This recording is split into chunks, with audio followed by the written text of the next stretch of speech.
আসসালামু আলাইকুম ভিউয়ার্স, আজ আপনাদের দেখাবো জুকি এলকে 1900 এএসএস মডেলের বারটেক মেশিনের কীভাবে টেনশন পোস্ট অ্যাডজাস্ট করতে হয়। আমরা ফার্স্টে যখন কাজ করছি তখন এরকম টেনশন নিচে জড়াই যেত, টেনশনগুলো ঠিকমতো কাজ করতেছে না। বা তখন টেনশন পোস্টটা আমরা খুলে দেখি টেনশন পোস্টের যে চাপটা ছিল এই চাপটা অনেকটা বাইরে ছিল, এটা আমরা অ্যাডজাস্ট করছি। অ্যাডজাস্ট করে এটা আমরা কী করেছি, এখানে আমরা ভিতরের যে মেশিনের টেনশনটা আছে সেই ভিতরের টেনশনটা কীভাবে যুক্ত হয় সেটা আপনাদের দেখাবো। প্রথমে মেশিন এম বাটন চাপ দিয়ে অন করতে হবে, সেটা আমরা করে নিচ্ছি। এম বাটন চাপ দিয়ে অন করে 2 বার শব্দ হবে, তারপরে আমরা এম বাটনটা ছেড়ে দেব।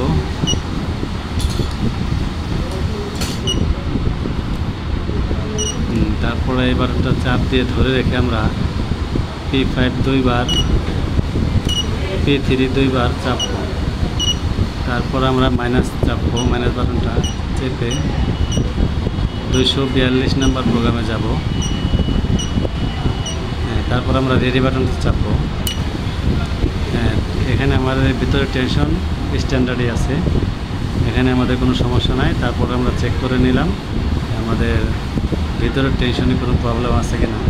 কারণ আপনাদের ভিতরে টেনশন কম বেশি থাকে, এটা হচ্ছে আপনাদের ইন্টারনাল লক থাকে, যে টেনশনটা উপরে থাকে না, এই টেনশনটা আমরা এখান থেকে কমাতে বাড়াতে পারবো। এই দেখেন, এখানে আমরা যদি এটা বাড়াই, এখানে ও কাজ করতেছে, আবার কমালেও ও একটা কাজ করতেছে, এটা কাজ করতেছে না সেটা আমরা চেক করে নেব।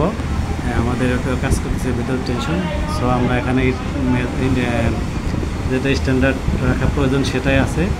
আমরা এখন মেশিনটা অফ না করে টেস্টটা চেক করছি, আমরা রেডি বাটন চেপে আবার এম বাটন চেপ দিয়ে আবার রেডি বাটন চাপবো।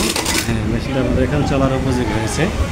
এখন আমরা এটা বারটেক করবো, বারটেক করে আপনাদের দেখাবো এটা টেনশনটা অ্যাকচুয়ালি আসলে কতটা ঠিক হয়েছে না হয় নাই সেটা আপনারা একটু দেখেন।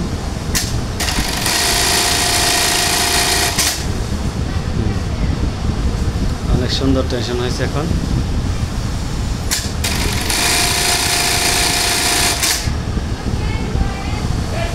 ধন্যবাদ সবাইকে। যদি ভিডিওটি ভালো লাগে অবশ্যই লাইক কমেন্ট করবেন, এবং নেক্সট ভালো কোনো ভিডিও যদি আসে সেগুলো সাবস্ক্রাইব করে রাখবেন, সাথে সাথে পেয়ে যাবেন। ধন্যবাদ সবাই।